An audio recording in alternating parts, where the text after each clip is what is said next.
मुख्यमंत्री हा जांजगीर में सोशल मीडिया इन्फ्लुएंसर मन ले करीन हवे मुलाकात और कहिन कि आज के समय में सोशल मीडिया के प्रभाव लगातार बढ़त हवे। मुख्यमंत्री विष्णुदेव साय आज जानकी श्यापा क्षेत्र के युवा मंडला उनकर रचनात्मकता आला निखारे के सेठी ग्लोबल मंच दे के बारे में भरोसा दिवाइन कि हसदेव क्रिएटर्स हब के माध्यम से युवा प्रतिभाशाली लोगन मन जौन सोशल मीडिया में प्रभाव पैदा करत हैं ओखर से निश्चित रूप से राज्य सरकार ला भी एक दिशा मिलती है और सोचे के एक प्रेरणा मिलती है। मुख्यमंत्री किंग के सी मार्ट परिसर में स्थापित अत्याधुनिक स्टूडियो में सोशल मीडिया इन्फ्लुएंसर क्रिएटर और गायक मन अपन प्रतिभा ला देख करके ऐसे काम तैयार कर सकते हैं जेकर से देश और दुनिया में उनका नाम होए और छत्तीसगढ़ की भी पहचान बने।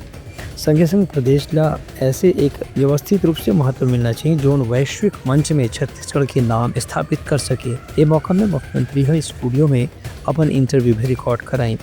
ब्यूरो रिपोर्ट, उटलंगा न्यूज़।